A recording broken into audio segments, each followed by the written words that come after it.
시간이 되었으므로 묵상 기도하시고 수요밤 예배를 하나님 앞에 올려드리겠습니다.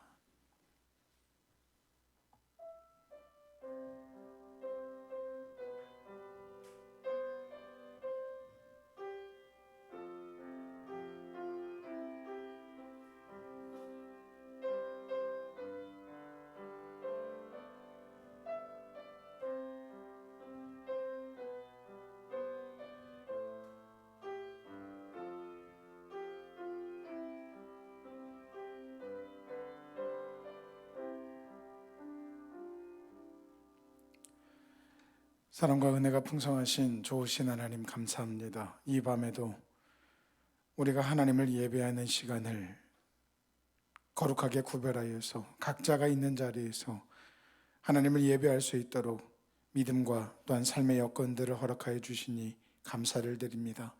성령 하나님, 이 시간 우리 사랑하는 성도들이 있는 곳으로 찾아가 주시어서 저들이 엎드려 예배하는 자리가 예배당이 되게 하여 주시옵시고, 저들의 마음과 정성을 다 바쳐 하나님을 예배할 때 하나님께서 임재하시고 예배를 받으신 후에 저들에게 필요한 은혜와 은총을 베풀어 주심을 경험하는 이 시간이 될 수 있도록 도와주시옵소서. 감사를 드리며 예수 그리스도의 이름으로 간절히 기도 올리옵나이다. 아멘. 찬송가 304장을 찬송하겠습니다. 찬송가 304장입니다.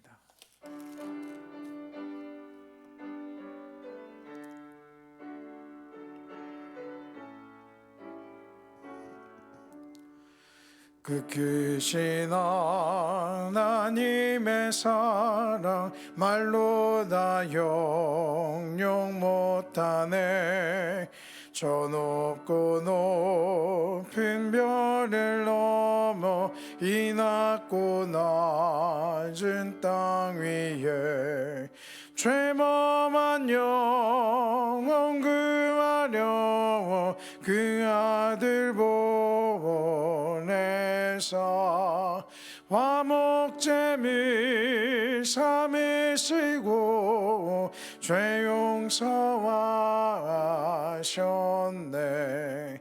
하나님 크신 사랑인 증량 다 못하네. 영원히 면치 않는 사랑 성도여 찬양하세.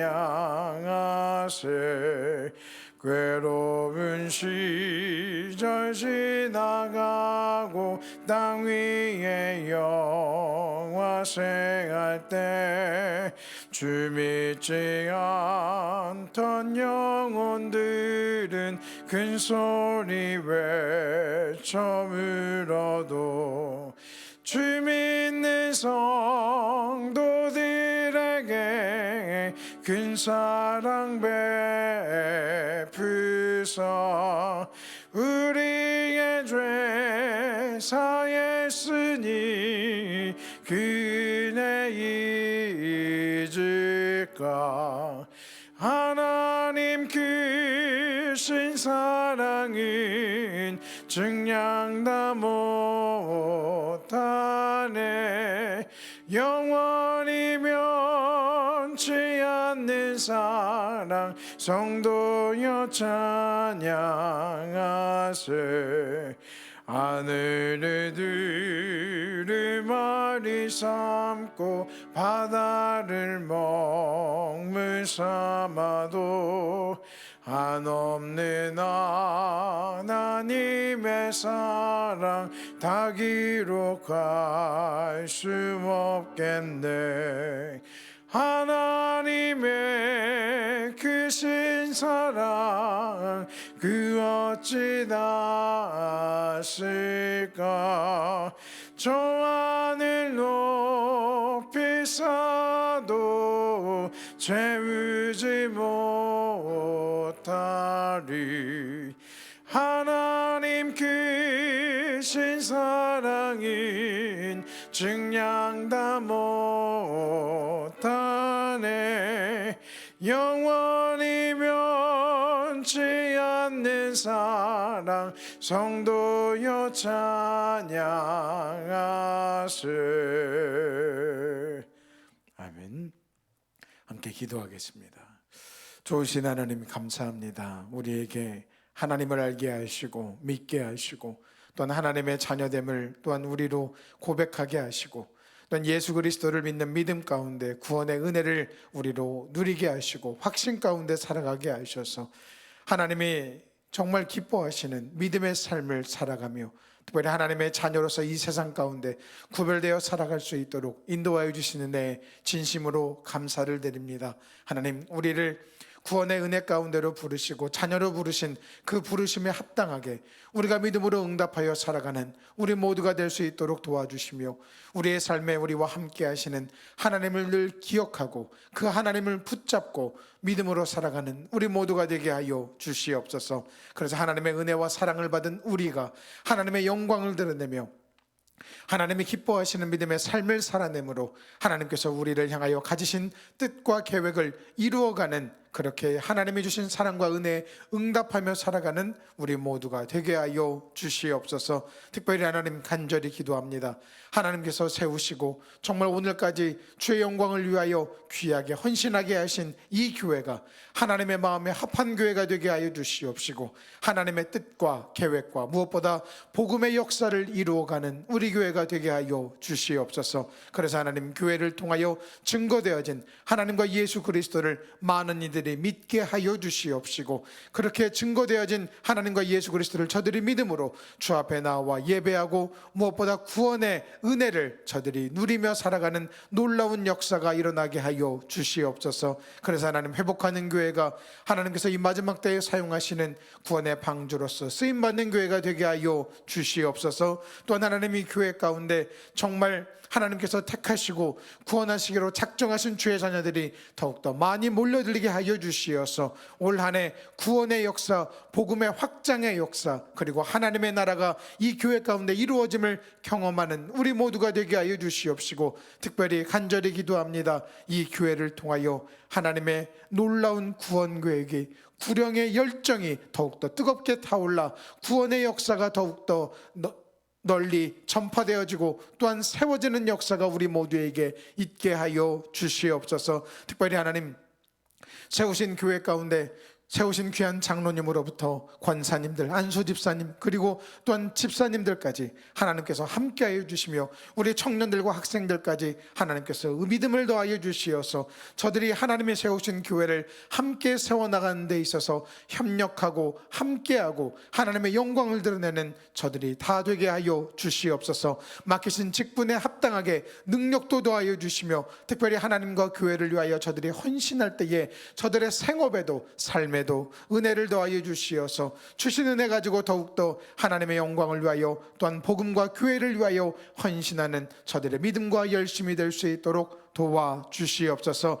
하나님 세우신 교회 가운데 모든 성도들이 한마음 한뜻으로 하나님 예배하기를 기뻐하게 하여 주시옵시고 무엇보다 하나님, 저들이 이 세상의 풍조를 따라가지 않고 정말 하나님께서 우리에게 허락하신 말씀하시고 명령하신 대로 모이기에 힘써 예배를 세워나가고 말씀 위에 바로 서고 기도하기에 힘쓰며 또한 하나님을 찬미하고 또한 하나님의 놀라운 은혜를 저들이 증거하며 살아가는데 힘쓰고 애쓰는 저들이 다 되게 하여 주시옵소서. 또한 세우신 교회가 이제는 자립하게 하여 주시어서 또한 재정적으로도 우리가 온전히 자립할 수 있도록 도와주시어서 하나님이 기뻐하시는 선교와 구제와 창학을 우리가 많이 이루어갈 수 있도록 도와주시며 성도들이 그렇게 하나님의 일에 동참하며 살아갈 때에 저들의 삶에도 하나님 풍요로움을 더하여 주시어서 더욱더 하나님의 맡기신 귀한 사명들을 기쁨으로 감당해 나가는 성도들의 삶이 될 수 있도록 도와주시옵소서. 교회 안에 있는 몸과 마음이 연약한 성도들을 찾아가 주시어서 만져주시고 고쳐주시옵소서. 병상에서 하나님의 도우심을 구하는 귀한 자녀들에게 하나님 함께하여 주시옵시고 저들이 고치시는 하나님의 능력을 경험함으로 주 앞에 나와 간증하고 찬미하며 하나님의 역사하심을 예배하는 저들이 되게 하여 주시옵소서. 또한 믿음이 연약한 성도들 굳건한 믿음 허락하여 주시어서 저들이 이 세대 가운데 구별되어 하나님의 자녀로 살아갈 때에 믿음 붙잡고 살아갈 수 있도록 저들에게 큰 믿음을 더하여 주시옵소서. 또한 하나님, 마음에 연약한 성도들에게 또한 찾아가 주시어서 담대함을 허락하여 주시옵시고, 하나님이 또한 예수 그리스도께서 저들과 동행하심을 저들이 알게 하사 어떤 상황 가운데서 주시는 평안과 평강을 저들이 누리며 살아가는 샬롬의 삶이 될 수 있도록 도와주시옵소서. 또한 하나님, 교회 안에 있는 청년들에게 귀한 직장과 믿음의 배우자 허락하여 주시어서 저들이 젊을 때 하나님을 믿는 믿음 가운데 살아갈 수 있도록 도우시며, 믿음의 다음 세대 우리 귀한 자녀들에게는 지혜와 총명과 능력을 허락하여 주시어서 주신 학업과 달란트로 하나님의 영광을 위하여 살아가는 저들의 삶이 될 수 있도록 도와주시옵소서. 하나님, 이 시간 우리가 하나님의 말씀을 듣겠사오니 성령 하나님, 우리의 귀를 열어 하나님의 말씀을 기쁨과 감사함으로 받을 수 있는 우리 모두가 되게 하여 주시며, 주신 말씀을 아멘으로 받고 우리의 마음밭에 심어 30배, 60배, 100배의 결실을 맺어 하나님이 기뻐하시는 믿음의 삶을 살아내는 우리 모두가 될 수 있도록 도와주시옵소서. 감사를 드리며 예수 그리스도의 이름으로 간절히 기도 올리옵나이다. 아멘.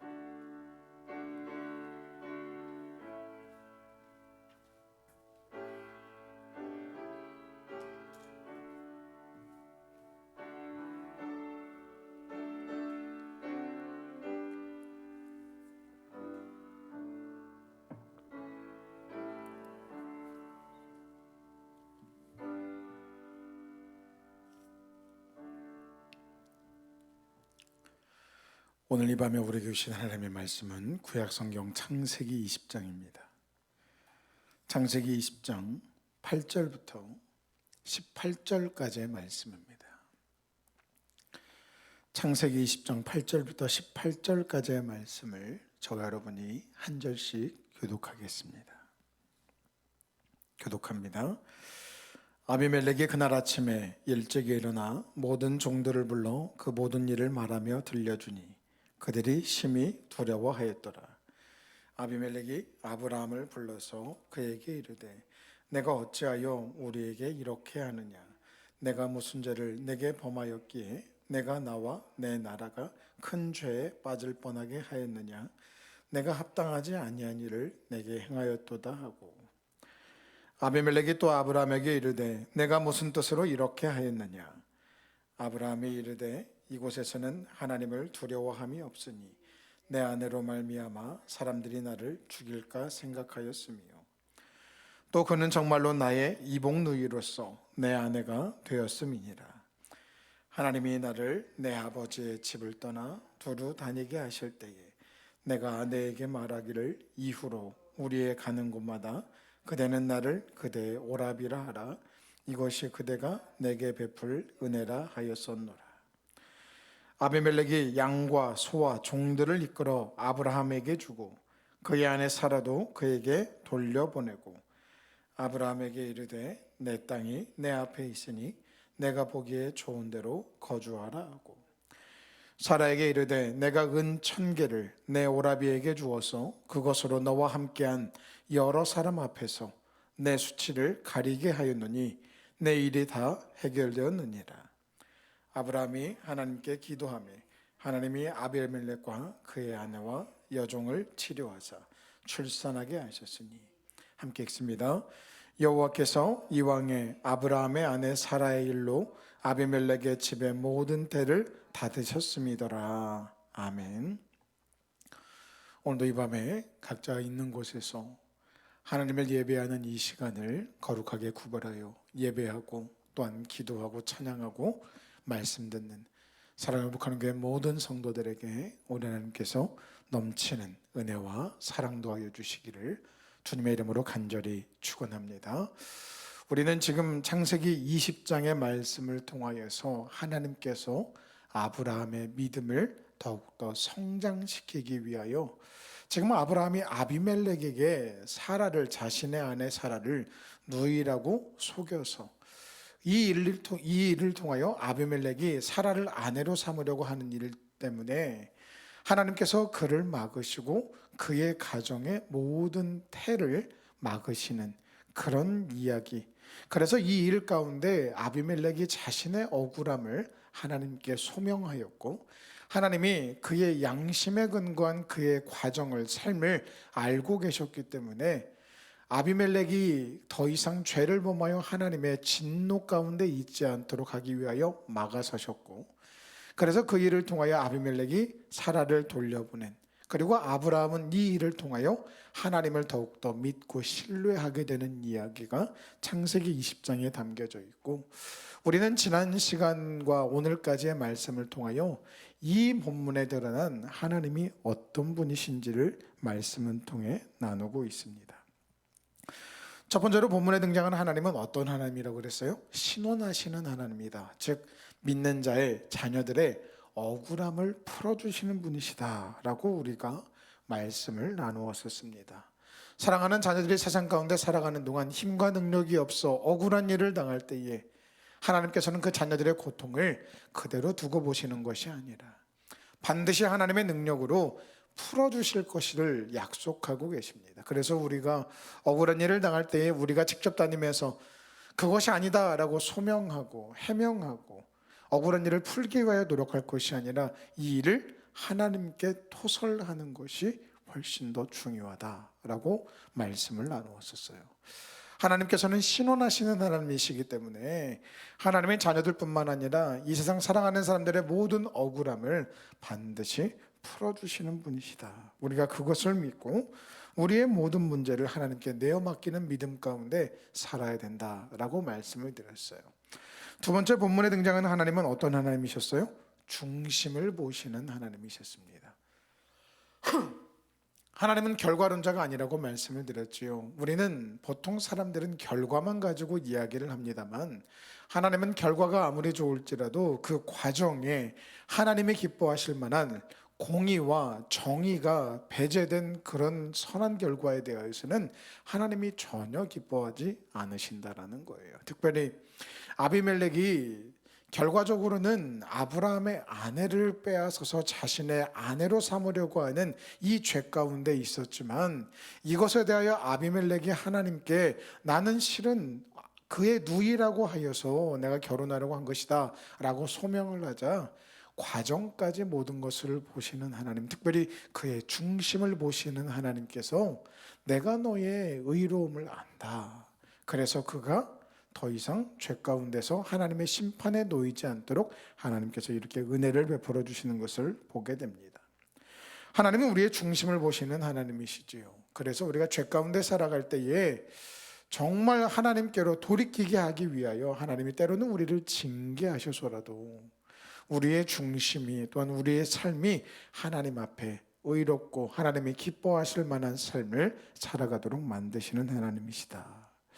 그래서 우리가 우리의 중심을 보시는 하나님 앞에 늘 우리의 외형적으로 우리가 정말 다른 사람들이 볼 때만 크리스천답게 살아가는 것이 아니라 진짜 하나님이 우리를 보신다는, 중심을 보신다는 믿음을 가지고 하나님 앞에 늘 살아갈 수 있는 우리가 되어야 되겠습니다. 오늘 본문에서 말하는 이야기하는 하나님의 세 번째 모습이 뭐였어요? 의인의 간구를 들으시는 하나님. 아비멜렉을 살려주시는 조건이 뭐라 그랬어요? 사라를 돌려보내는 것도 있지만 선지자라 이름하였던 아브라함이 그들을 위하여 기도할 때에 하나님께서 그들을 고쳐주실 것이다 라고 이야기를 합니다. 7절에서 말씀하시지요. 그가 너를 위하여 기도하리니 내가 살려니와 그가 너를 위하여 기도할 때에 내가 너를 살려주겠다라고 말씀을 하는 겁니다. 그리고 17절에 가서는 어때요? 아브라함이 하나님께 기도하며 그를 살려주실 뿐만 아니라 무엇까지 하나님께서 들어주세요? 그의 가정에 막아놓았던 출산의 은혜를, 즉 태를 막으셨던 이 하나님의 징계를 풀어주시는 것을 볼 수가 있습니다. 그렇게 된 데에는 하나님께서 아브라함의 기도를 들으셨기 때문이다 라고 우리가 말씀을 나누었었지요. 우리도 마찬가지로 우리의 사랑하는 이들을 위하여 기도할 때 우리의 기도를 들으시고 그들의 죄를 용서하시거나 또한 그들의 질병을 고쳐주시거나 여러 가지 문제를 해결을 해주시지만, 그런 기도를 하나님께 올려드리기 위해서 우리가 무엇부터 해야 된다 그랬어요? 하나님 앞에 의로운 삶. 우리의 기도를 들으시기 전에 우리의 삶을, 과정을 먼저 들여다보시는 하나님이시기 때문에 하나님 앞에 우리가 의로운 삶을 살기 위해 노력해야 된다라는 거예요. 그때 하나님께서 우리의 기도를 통하여 우리의 가정과 남편과 아내와 자녀들과 또 우리의 사랑하는 이들에게 하나님께서 응답하시는 은혜를, 역사하시는 은혜를 허락하실 줄로 믿습니다. 오늘 본문에서 말하는 하나님의 네 번째 모습이 어떤 하나님으로 이 본문에서 드러나냐면요, 은혜의 하나님의 모습으로 드러납니다. 은혜의 하나님. 하나님께서 은혜를 주시는 분으로 오늘 성경에서 그렇게 이야기를 하고 있는 것이죠. 우리가 8절부터 18절까지의 말씀을 읽었는데요, 이 8절부터 18절까지의 말씀을 보면 하나님의 은혜를 가장 많이 입은 사람이 누구예요? 아브라함과 사라입니다. 아브라함은 실은 하나님 앞에 자신이 제대로 한 것이 하나도 없어요. 보십시오. 하나님을 온전히 의지하지 못하여서 여전히 두려움으로 인하여 하나님께서 그의 앞길을 인도하시고 주셨던 약속을 반드시 이루실 것이다라고 몇 번 아브라함에게 이야기를 하였지만 여전히 그 약속을 믿지 못합니다. 하나님의 능력을 신뢰하지 못해요. 그래서 아브라함이 지금 자신의 살궁리를 위해서 했던 일이 뭐였어요? 아내 사라를 누이라고 속이는 일이었어요. 우리가 볼 때는 그럴 수도 있겠다. 아브라함의 변명처럼 실제로 이복 누이기 때문에 그럴 수도 있겠다라고 생각을 하지만 실은 하나님 입장에서 볼 때는 아브라함이 진짜 믿음 없는 모습이었다라는 거예요. 하나님을 믿지 못하고 신뢰하지 못하고 하나님께서 그 약속을 이루시지 못할 것 같았기 때문에 아브라함은 지금 하나님이 아닌 자신의 능력으로 살궁리를 했던 겁니다. 심각한 게 뭐예요? 오늘 13절을 보면 뭐라고 13절 말씀 같이 한번 읽어보겠습니다. 시작. 하나님이 나를 내 아버지의 집을 떠나 두루 다니게 하실 때에 내가 아내에게 말하기를 이후로 우리의 가는 곳마다 그대는 나를 그대의 오라비라 하거다. 이것이 그대가 내게 베풀 은혜라 하였었노라. 아멘. 아브라함의 믿음의 수준이 현재는 이만큼이에요. 자신의 아내 사라로 인하여 자신이 죽게 될 것을 두려워해서 누이라고 속이라고 말하는 것, 이것이 사라가 자신에게 베풀 뭐라고 말해요? 은혜라고 말하는 거예요. 어떻게 이런 게 은혜가 될 수 있겠습니까? 물론 인간적인 호의가 은혜가 될 수도 있겠습니다만 지금 아브라함은 눈앞에 있는 작은 은혜를 바라보느라 하나님께 주시는 무한한 은혜에 대하여는 생각하지도 못하고 바라보지도 못하는 믿음 없는 모습의 아브라함입니다. 그럼에도 불구하고 하나님께서 아브라함에게 은혜를 주세요. 우리 같았으면, 특별히 우리가 하나님의 입장이라면 아브라함의 이런 거짓말들, 하나님을 믿지 못하는 이런 믿음 없는 모습들을 보이게 되면 더 이상 아브라함에게 은혜를 주어야 되겠다는 생각을 우리가 할 이유가 없습니다. 네가 그렇게 나를 믿지 못하면 그럼 나도 너에게 주는 은혜를 거두어 버리겠다. 하나님이 그렇게 말씀하시고 생각하실 수도 있지요. 그런데 하나님은 아브라함을 택하여 부르실 때에 어떻게 부르신 거예요? 그럴 줄 알고 부르신 거예요. 아브라함이 믿음 없음으로 몇 번 하나님을 그렇게 믿음 없는 모습을 보이고 하나님을 떠난다기보다는 하나님이 아닌 세상의 것들을, 세상의 방법들을 의지하는 그런 모습들을 아브라함이 보일 것을 아셨음에도 불구하고 아브라함을 부르신 겁니다. 그 부르신 이유가 무엇 때문이에요? 야, 아브라함, 너는 분명히 예수님께서 베드로에게 이야기하신 것처럼 네가 나를 3번 부인할 것이라고 말씀하신 것처럼 아브라함 역시 하나님을 온전히 믿고 신뢰하지 못하는 믿음 없는 모습을 분명히 보일 것이지만 그럼에도 불구하고 내가 너를 믿음의 조상으로 만들겠다는 거예요. 하나님의 의지인 겁니다. 하나님의 열심인 거예요. 그래서 그럼에도 불구하고 아브라함을 부르셨고 이렇게 믿음 없는 모습을 보이고 있는 아브라함을 향하여 은혜를 주고 계시는 거예요. 우리가 그렇잖아요. 우리가 하나님을 믿고 살아가면서도 우리가 얼마나 믿음 없는 모습으로 살아갈 때가 많습니까? 어떤 문제나 여러 가지 시험이나 고난이 역경이 다가오면 물론 우리가 그동안 해온 믿음의 그런 시간들이 있었기 때문에 하나님 앞에 엎드려 기도하고 매달리지요. 근데 엊그제 우리가 주일날 말씀을 나눴던 것처럼 하나님을 붙잡았으면 이제는 뭐 해야 되는 거예요? 그 문제를 내게서, 내 손에서 놀아버릴 줄도, 내려놓을 줄도 알아야 되는데 우리는 그러지를 못하는 거예요. 하나님께 맡겼으면서도 내려놓지 못하니까 뭡니까? 또 나를 도울 만한 사람이 누구인지, 이 문제를 해결할 수 있는 방법이 뭔지 계속해서 찾아다니는 거예요.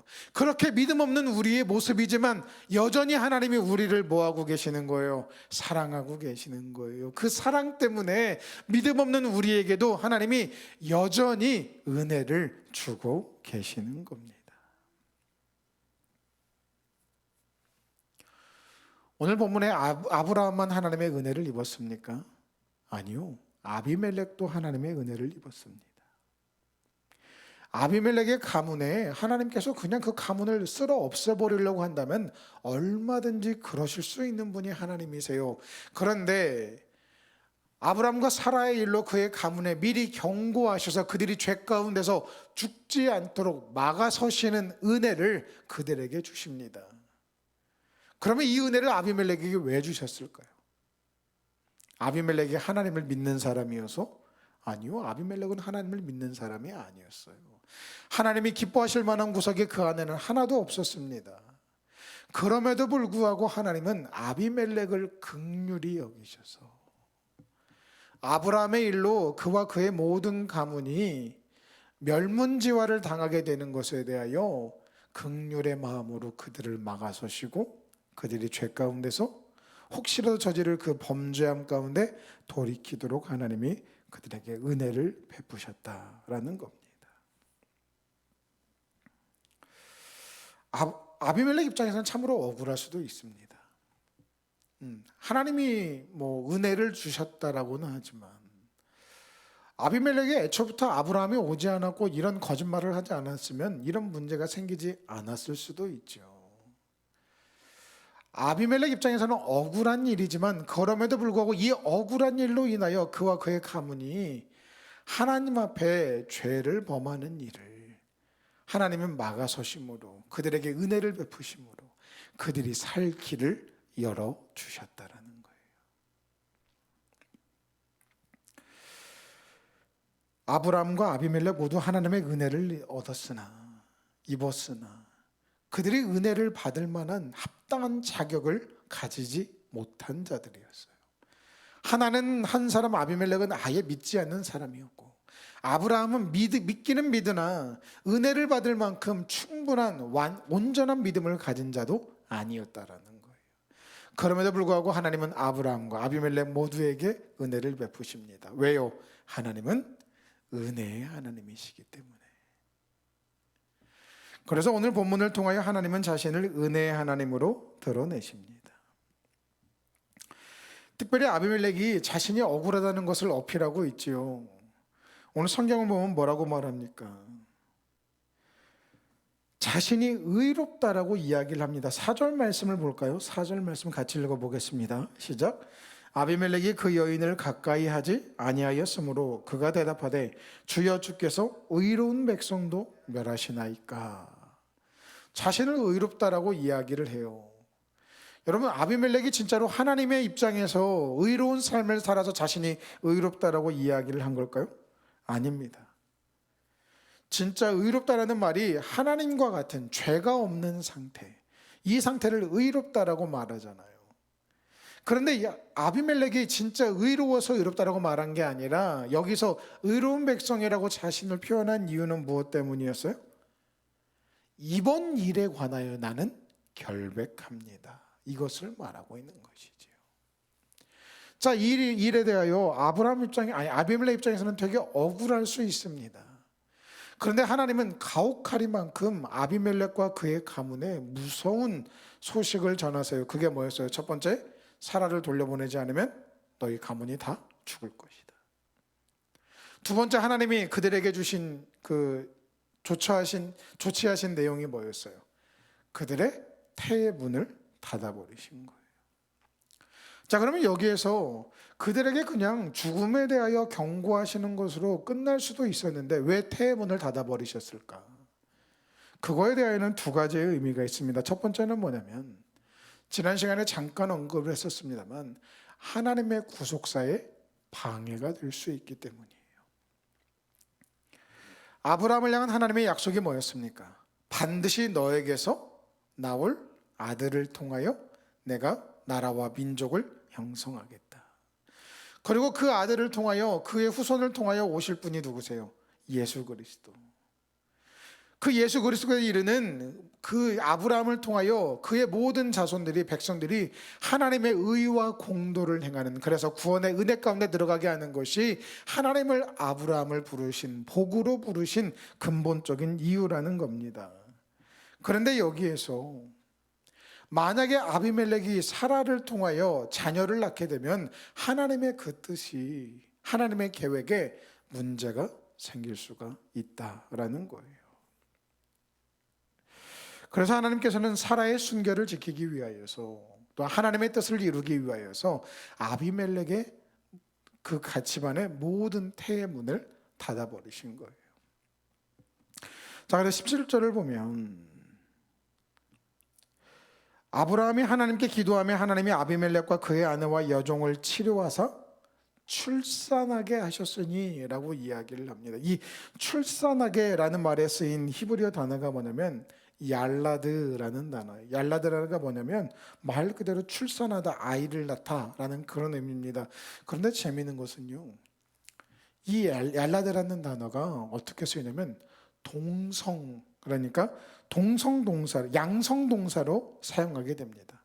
양성동사라는 게 뭐냐면 이것을 행하는 일에 있어서 여인들의 태만 막으신 것이 아니라 누구의 태도 막았다는 거야? 남자들의 태도 막으셨다는 거예요. 즉 남자나 여자나 다 임신할 수 없는 상황으로 만드셨다라는 거예요. 단순히 아비멜렉 그 가문에 여인들만 임신할 수 없었던 게 아니라 아비멜렉조차도 만약에 사라와 동침한다 할지라도 자녀를 가질 수가 없었다라는 거예요. 그래서 17절에 출산하게 하셨다라고 할 때에는 그 집안에 속한 남자나 여자나 모두가 다시 출산할 수 있는 기능을 회복하게 되었다, 이 말이에요. 그 이유는 말씀드렸던 것처럼 하나님의 구원 계획의 구속사에 방해가 받지 않도록 하기 위하여, 바꾸어 말하면 아브라함에게 주셨던 하나님의 약속이 성취되고 더 나아가 온 인류를 향한 하나님의 구원 계획이 이루어지게 하기 위하여 하나님께서는 아비멜렉의 모든 가문의 태를 막으셨던 겁니다. 그 태를 닫으신 두 번째 이유가 뭐냐면요, 바로 하나님이 온 땅의 주인이심을 알게 하기 위해서였다라는 거예요. 아비멜렉은 어떤 사람입니까? 그랄 땅의 왕이에요. 아비멜렉 입장에서는 자신이 왕이기 때문에 자신보다 높은 존재가 없다라고 그렇게 생각을 하고 살아갑니다. 그런데 이 일을 통하여 하나님을 믿지 않았던 아비멜렉도 하나님이 온 땅의 왕이고 온 땅의 주가 되며 온 세상의 주관자가 되심을 아비멜렉도 그제서야 알게 되었다라는 거예요. 아까 우리 4절 말씀 같이 읽었잖아요. 그래서 아비멜렉이 하나님 앞에 자신을 뭐라고 표현하고 있어요? 의로운 백성이라고 자신을 표현하고 있어요. 왕이라고 표현하지 않습니다. 하나님이라는 존재를 내가 이번 일을 통하여 경험하고 만나보니 하나님이 진짜 왕이시고 나는 그냥 아무것도 아니구나 라는 것을 아비멜렉이 깨닫게 되었다라는 거예요. 그래서 아비멜렉이 자신을 의로운 백성이라고 그렇게 표현을 하며 진짜 왕이신 하나님에 대한 두려움, 그 하나님을 경외하는 그런 마음이 자신에게 있음을 이렇게 표현하고 있는 겁니다. 이것 때문에 하나님께서는 아비멜렉 모든 가문의 태를 닫으셨던 거예요. 이것이 어쩌면 하나님께서 그의 가문이 멸문지화를 당하지 않도록 하는 하나님의 은혜였고 사랑이었던 것이지요. 그래서 오늘 본문에 등장하는 아브라함도 하나님의 은혜를 입었으며 아비멜렉도 하나님의 은혜를 입게 되는 겁니다. 우리도 그렇지요. 아브라함과 같이 믿음 없는 모습 가운데서도 우리가 하나님의 은혜를 잊지만, 더 나아가 믿음이 아예 없는 상황에서도, 하나님을 믿지 않는 상황에서도 하나님은 우리에게 은혜를 주신다라는 거예요. 그 은혜를 주시는 이유가 뭐예요? 그 은혜 가지고 이 땅에서 잘 먹고 잘 살라고요? 아니요. 그 은혜를 주신 하나님을 우리가 발견하고 죄로부터 돌이켜 이제 하나님의 은혜 가운데 돌아가 하나님의 사랑받는 자녀가 되라고. 그래서 자격 없어도, 믿음이 없어도 우리에게 은혜를 주시는 겁니다. 그래서 지금 이 순간도 하나님을 믿는 자들에게도 은혜를 주시지만, 믿지 않는 자들에게도 하나님께서 그들이 죄 가운데 죽도록 내버려 두지 않으시고 그들이 살아갈 은혜도 주시고, 그들이 하나님을 은혜 가운데서 발견하고 믿을 수 있도록 그런 은혜와 그런 여건들과 시간들을 주신다라는 거예요. 그래서 오늘 본문을 통하여 아브라함에게 은혜를 주신 하나님, 아비멜렉에게 은혜를 주신 하나님이 오늘 나에게도 동일한 더 큰 은혜를 주고 계시는구나, 이것을 우리 모두가 깨닫고 그 하나님을 더욱더 사랑하고 믿고 의지하고 살아가는 우리 모두가 되어야 될 줄로 믿습니다. 그 은혜 하나님을 붙잡는 우리 모두가 되기를 간절히 축원합니다. 마지막으로 오늘 본문을 통하여 우리가 하나님의 네 가지의 모습을 우리가 보게 됐잖아요. 하나님이 첫 번째는 어떤 하나님이셨어요? 신원하시는 하나님. 두 번째는 중심을 보시는 하나님. 세 번째는 의인의 간구를 들으시는 하나님. 그리고 은혜의 하나님. 이 하나님을 우리가 발견했다면 이제는 우리가 해야 될 일은 뭡니까? 그 하나님을 우리가 어떻게 믿을 것인가? 그리고 그 하나님에 대하여 우리가 어떻게 반응할 것인가? 특별히 오늘 본문을 통하여 하나님의 모습을 우리가 보았다면, 우리는 그 하나님을 주시는 은혜 가운데서, 신원하시는 하나님 가운데서, 중심을 보시는 하나님 가운데서, 의인의 간구를 들으시고 응답하시는 하나님 가운데서 우리는 그 하나님을 발견하였다면, 이제는 그 하나님을 붙잡고 믿고 신뢰하고 의지하고 따라가는 그런 믿음의 말씀의 반응을 우리가 보여야 된다라는 거예요. 특별히 아브라함을 보십시오. 아브라함은 그동안 하나님을 계속 경험해 왔음에도 불구하고 여전히 오늘도 창세기 20장에서도 믿음 없는 모습을 보입니다. 그런데 우리가 주목해야 될 사람은 실은 아브라함이 아니라 아비멜렉입니다. 실제로 말씀에 반응하여서 그 말씀에 응답한 사람은 누구예요? 아브라함이 아니라 아비멜렉이었어요. 하나님을 알고 믿었음에도 불구하고 하나님에 대한 반응은 각각 다릅니다. 여러분, 아비멜렉이 살게 된 이유가 무엇 때문이었어요? 하나님을 만나고 하나님의 말씀을, 음성을 그가 듣고 하나님은 그에게 말씀하신 것들에 대하여 아비멜렉이 믿고 순종하고 반응했기 때문이에요. 만약 꿈에 하나님이 나타나셔서 이 일에 대한 하나님의 뜻을 그에게 전달했을 때에 딱 깨고 나서 이거 뭐 개꿈 꿨네, 그냥 불길한 꿈 하나 꿨네, 그러고 말았다면, 그 일에 대하여 그가 민감하게 반응하지 않았다면 아비멜렉과 그의 가문은 살 수가 없었을 거예요. 그런데 보십시오. 8절, 우리가 함께 읽지만 8절 말씀을 보면, 아비멜렉이 그날 아침에 일찍 일어나 모든 종들을 불러 그 모든 일을 말하여 들려주니. 꿈 가운데 자신이 만난 하나님에 대하여 그는 생생하게 경험하였고, 그 하나님을 만났고 주신 말씀을 그가 기억하여서 자신 주변에 있는 사람들에게도 그 하나님이 전한 소식을 전했다라는 거예요. 아비멜렉이 먼저 그 하나님과의 만남 가운데 하나님을 두려워하는, 경외하는 마음이 있었고요.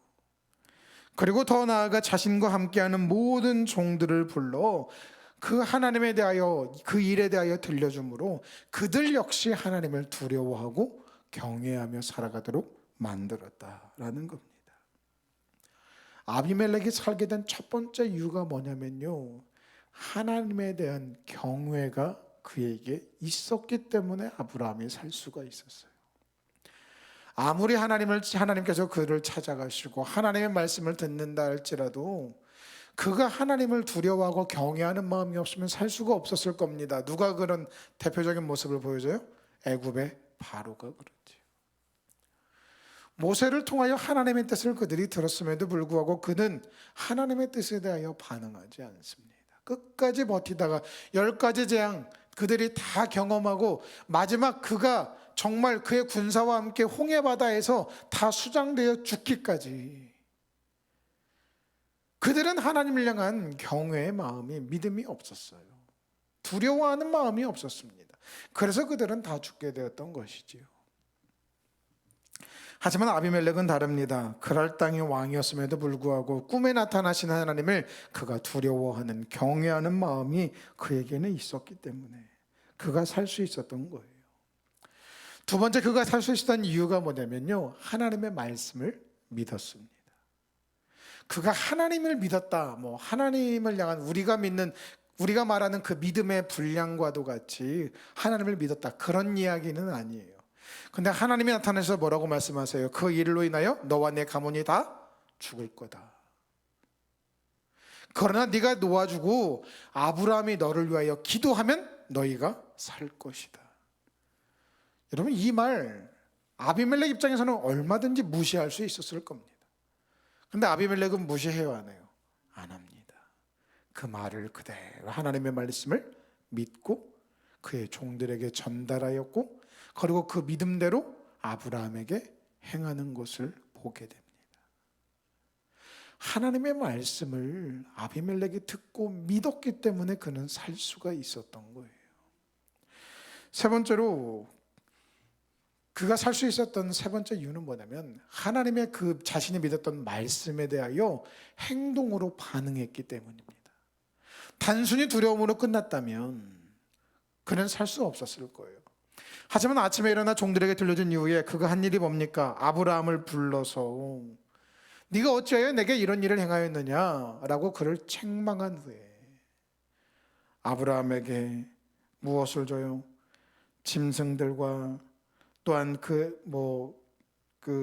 있는 모든 땅 다, 그러니까 양과 소와 종들을 아브라함에게 주고 사라도 돌려보내고, 그리고 자신의 모든 땅 어디든지 아브라함이 원하는 곳에 살 수 있도록 해줍니다. 그리고 사라에게는 은 1000개를 아브라함에게 주어서 이날의 수치를 모두 갚게 합니다. 아비멜렉이 듣기만 하고 그것을 행하지 않았다면 아비멜렉은 살지 못했을 거예요. 하지만 들은 후에, 그가 그 말씀을 믿은 후에 아브라함과 사라에게 행한 일에 대하여 그가 다 반응하였을 때에 하나님이 그 모든 것을 보시고 아비멜렉을 살려주시고 그의 가문의 태도 열어주셨다라는 거예요. 하나님의 말씀에 반응한 아비멜렉의 행동이, 삶으로의 실천이 아비멜렉과 그의 가문을 살게 만들었다라는 겁니다. 자, 믿음이 없다라고 말을 하는 아비멜렉도 결국 하나님의 말씀에 그가 반응하였기 때문에 살 수가 있었어요. 하나님을 경외하는 마음, 또한 하나님의 말씀을 믿는 그의 믿음, 그리고 그 말씀에 반응하는 그의 삶의 실천과 행동 때문에 아비멜렉이 살 수가 있었는데 우리는 어떻습니까? 우리는 우리의 삶을 통하여도 하나님을 경험하고 말씀을 통하여 진짜 하나님의 뜻이 무엇인지 우리는 많이 듣습니다. 우리를 향하여 명령하신 부분들도 우리가 듣고 그 모든 일들 가운데 하나님이 우리의 믿음으로 순종하기를 원하신다는 것을 알매도 불구하고 우리는 그 하나님을 향한 말씀을 향한 반응이 우리에게는 없지요. 아비멜렉은 두려움으로 하나님을 경외하였으나 우리는 말씀을 듣고 내게 주신 은혜를 경험한 후에 사랑의 마음으로 하나님께 반응해야 되는데, 경외해야 되는데 하나님을 경외하지 않습니다. 하나님을 사랑하지 않고 세상을 사랑하기 때문에 우리는 하나님을 경외하지 못하고 있는 것이지요. 또한 하나님의 말씀이 우리에게 들림에도 불구하고 그 말씀을 우리는 믿지 않습니다. 믿지 않으니 우리의 삶의 가치들을, 가장 중요하다고 여기는 것들을 하나님이 아닌 세상에 두고 살아가는 것이죠. 하나님은 우리가 하나님 안에 거할 때 살아갈 수 있다라고 말씀하세요. 하나님을 붙잡을 때 살 수 있다라고 말씀하십니다. 예수 그리스도를 믿는 믿음 안에 있을 때에 우리는 구원의 은혜를 누릴 수 있다라고 말씀하세요. 그럼에도 불구하고 하나님 없이도 우리는 살아갈 수 있는 그런 사람인 것처럼 살아가고, 예수 그리스도 없어도 우리가 구원을 얻을 것처럼 그렇게 우리가 살아간다라는 거예요. 말씀을 믿는 믿음이 우리 안에 없다라는 겁니다. 그러면서도 우리는 하나님께 우리가 살기를 간절히 원하지요. 여러분, 우리가 열심히 기도하는 것도 중요합니다만 하나님을 경외하고 또한 말씀에 반응하는 것이 너무나 중요하다라는 거예요. 말씀을 믿지 않으면 소용이 없습니다. 더 나아가 아비멜렉과 같이 내가 말씀을 받고 믿었으면 삶으로 실천해야 돼요. 제가 늘 기도 때마다 드리는 그 제목이고 성도들에게 늘 말씀드리는 부분이잖아요. 진짜 우리가 믿음이 있다는 것은요, 내가 얼마나 말씀을 많이 들었느냐, 얼마나 지식적으로 말씀을 많이 알고 있느냐, 이것이 우리의 믿음을 증명하는 게 아니에요. 뭐가 우리의 믿음을 증명합니까? 작은 것이라도 하나님이 내게 말씀하시고 명령하신 것들을 믿고 아멘으로 받아 삶으로 순종하여 실천할 때에 우리의 믿음이 좋은지 그렇지 않은지가 증명이 되는 거예요. 아비멜렉은 하나님의 말씀을, 그가 하나님을 만나고 말씀을 들은 후에 하나님을 향한 경외의 마음, 그 주신 말씀을 믿는 믿음, 그리고 하나님을 믿는 것이 아니라 그 말씀으로 인하여서 삶으로 실천하고 순종할 때에 하나님이 그를 살려주시고 그의 가문을 살려주시고 또한 그의 가문에 묶어놓았던 태를 풀어주심을 우리는 보게 됩니다. 우리의 삶에 하나님이 우리에게 주시는 말씀이 있다면이 아니죠. 항상 하나님은 우리에게 말씀하시고 명령하시고 우리에게 강권하십니다. 그때 우리가 아비멜렉과 같은 두려움은 아니라 사랑의 마음으로 하나님을 경외하며 주시는 말씀을 믿으며 그리고 그 말씀을 삶으로 실천함으로 하나님의 약속이 우리 안에 이루어질 뿐만 아니라 그 믿음으로 우리가 사는 역사가, 우리의 가정이 살고 우리의 자녀가 살고 사업장과 교회가 사는, 우리가 사랑하는 모든 이들이 사는 역사가 바로 우리를 통해 이루어지는 우리 모두가 될 수 있도록 그렇게 말씀에 반응하는 믿음의 사람들이 다 될 수 있기를 주님의 이름으로 간절히 축원합니다. 말씀을 맺겠습니다. 우리는 누군가의 지배를 받게 되어 있어요. 근데 누구의 지배를 받을 겁니까? 하나님의 지배를 받아야 됩니다. 왜요? 하나님은 어떤 분이십니까? 억울한 일을 풀어주시는 신원하시는 하나님이시고 중심을 보시는 하나님이시며 의인의 간구를 들으시는 하나님이시고 은혜를 주시는 하나님이시기 때문에 우리가 세상이나 우상의 지배가 아닌 하나님의 지배를 받으며 살아가야만 하는 겁니다. 사랑하는 그런 게 모든 성도들, 오늘 본문에 드러난 하나님이 나의 하나님이심을 믿고 그 하나님의 지배를 받기 위하여 하나님이 주시는 말씀에 대하여 반응하고 하나님을 경외하고 또한 하나님이 주신 말씀대로 살아내는 우리 모두가 될 수 있기를 주님의 이름으로 간절히 축원합니다.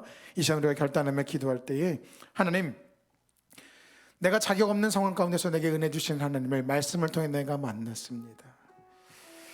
신원하시는 하나님, 중심을 보시는 하나님, 의인의 간구를 들으시는 하나님, 은혜를 주시는 하나님, 그 하나님을 경외하는 믿음이 내게 있게 하여 주시옵소서. 더 나아가 주신 말씀을 믿게 하시고 그 말씀을 실천하는 내가 되게 하여 주시옵소서. 하나님, 우리의 삶에 우리를 살리시는 하나님의 은혜가, 하나님의 도움의 손길이 늘 함께함을 경험하는 우리 모두가 되게 하여 주시옵소서. 이 시간 함께 주 앞에 기도하며 나가십시다. 하나님 감사합니다. 이 시간 말씀을 통하여 하나님이 어떤 분이신지를 깨닫고 그 하나님에게 우리가 어떻게 반응할 것인지, 주신 말씀에 우리가 어떻게 반응하며 살아갈 것인지를 알게 하시고 깨닫게 하시고 결단하게 하시니 감사합니다. 우리의 삶에 놀랍게 역사하시고 우리를 위하여 일하시는 하나님, 일하시기를 쉬지 않으시는 그 하나님, 그리하여서 신원하여 주시고 은혜를 베푸시고 중심을 보사 우리의 삶의 모든 죄를 용서하시는 그 하나님, 그리고 우리에게 사랑하는 이들을 향하여 간구하는 것들을 들으시는, 응답하시는 하나님을 우리가 경험하기를 원합니다. 하나님, 우리가 그 하나님을 믿고 붙잡고 의지하며 살아가게 하시고 무엇보다 주신 은혜에 합당하게 하나님을 경외하며 말씀을 믿고 주신 말씀대로 살아내는 우리 모두가 될 수 있도록 도와주시옵소서.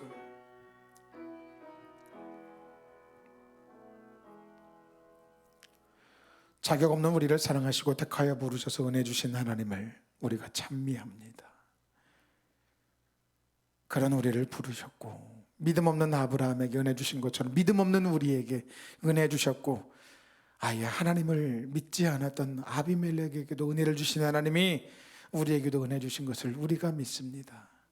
하나님이 우리를 그렇게 사랑하시고 우리의 삶의 모든 부분에 억울한 일을 당할 때나 기쁠 때나 슬플 때나 병들었을 때나 지쳤을 때나 고난 가운데 있을 때에도 우리와 함께 하시며 은혜를 주시는 사랑의 하나님이심을 우리가 말씀을 통해 깨달았으니 그 하나님을 경외하는 우리 모두가 되게 하여 주시옵시고 주신 말씀을 하나님을 믿는 우리가 되게 하여 주시며 말씀대로 살아내는 우리가 되게 하셔서 하나님의 은혜 가운데 살아가는 우리 모두가 되게 하여 주시옵소서.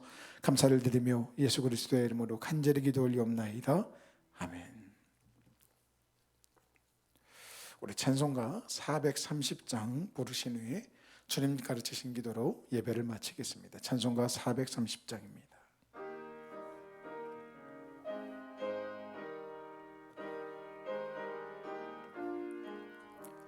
주와 같이 길 가는 것 즐거운 일 아닌가. 우리 주님 걸어가신 발자취를 밟겠네.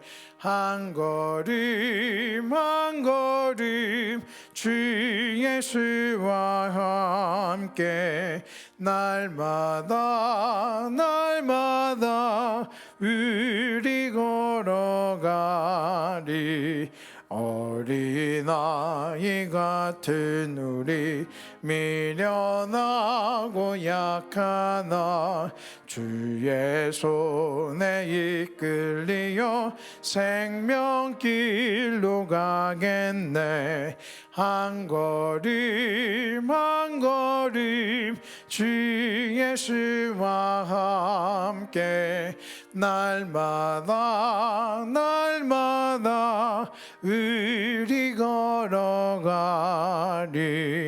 꽃이 피는 들판이나 험한 골짜기라도 주가 인도하는 대로 주와 같이 가겠네. 한 걸음 한 걸음 주 예수와 함께 날마다 날마다 우리 걸어가리.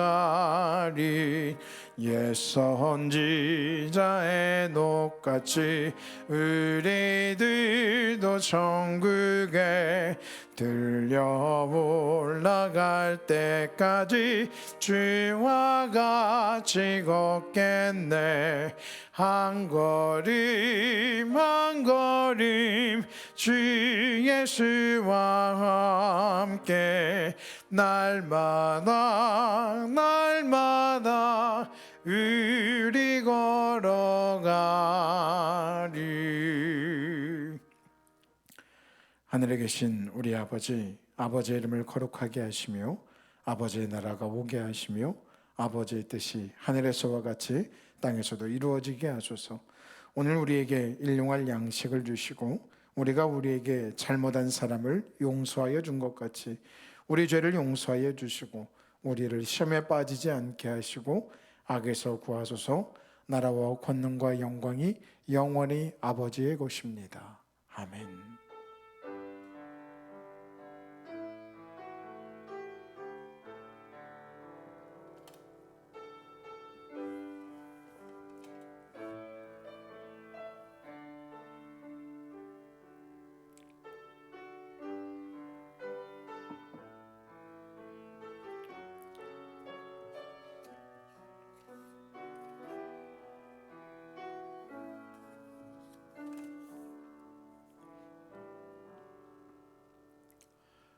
감사합니다. 이것저 예배를 마치고 교회 소식 말씀드립니다. 오늘도 하나님을 예배할 수 있도록 내주신 하나님께 영광과 감사 올려드리고 또한 함께 예배하신 모든 성도님들에게 진심으로 감사를 드립니다. 매일 밤 9시에 주어진 기도 제목으로 함께 기도해 주시고요. 오늘도 예배 시랑 유튜브 라이브로 송출이 되었으니까요. 유튜브에서 회복하는 게 검색하셔서 많이 활용하시기 바랍니다. 그리고 5월 19일에 저희가 야외 예배가 예정되어 있으니까 날짜 꼭 기억하여서 일정 비워두시고 어차피 주일에 가는 거니까요. 우리 성도들 함께 하셔서 하나님 주신 자연 속에서 또 주신 은혜를 마음껏 누리고 또 감사함으로 성도 간의 교제도 나누는 모두가 되기를 원합니다. 감사합니다. 우리 옆에 있는 성도들과 이렇게 인사하겠습니다.